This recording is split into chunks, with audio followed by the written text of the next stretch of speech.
प्राचीन युग में देवताओं और असुरों के बीच अत्यंत भयंकर युद्ध हुआ। इस युद्ध में स्वयं भगवान विष्णु ने देवताओं का नेतृत्व किया और हजारों वर्षों तक निरंतर युद्ध करते रहे।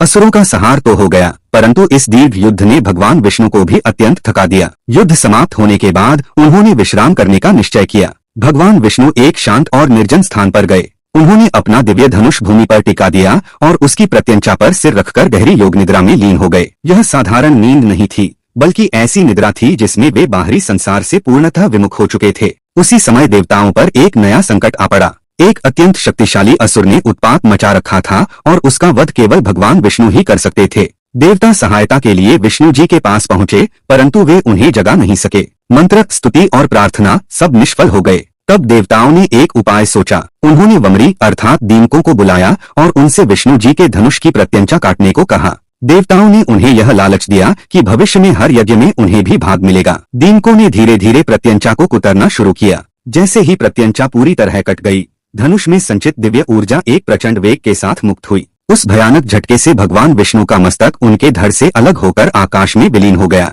यह दृश्य देखकर देवताओं में हाहाकार मच गया और तीनों लोकों में शोक छा गया। परंतु यह घटना केवल एक दुर्घटना नहीं थी। इसके पीछे माता लक्ष्मी का एक पुराना श्राप कार्य कर रहा था। कथा के अनुसार एक बार विष्णु जी ने माता लक्ष्मी को देखकर मुस्कुरा दिया था। लक्ष्मी जी को लगा कि यह मुस्कान उनके रूप या भाव का उपहास है। क्षणिक क्रोध में उन्होंने कह दिया था कि एक दिन आपका सिर धड़ से अलग हो जाएगा।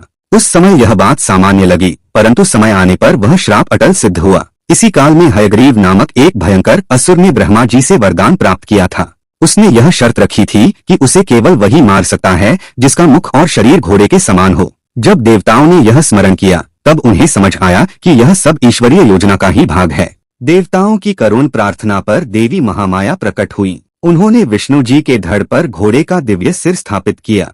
उसी क्षण भगवान विष्णु ने हयग्रीव अवतार धारण किया। इस रूप में उन्होंने असुर हयग्रीव से भयंकर युद्ध किया और अंततः उसका वध कर दिया। धर्म की पुनः स्थापना हुई और सृष्टि में संतुलन लौट आया। यह कथा सिखाती है कि विधि का विधान अटल है। ईश्वर भी कर्म, श्राप और वरदान के नियमों से बंधे हैं, और जब धर्म की रक्षा का समय आता है, तब भगवान स्वयं नए रूप में प्रकट होकर अधर्म का नाश करते हैं। धार्मिक कहानियाँ सुनने के लिए चैनल को लाइक, सब्सक्राइब जरूर करें।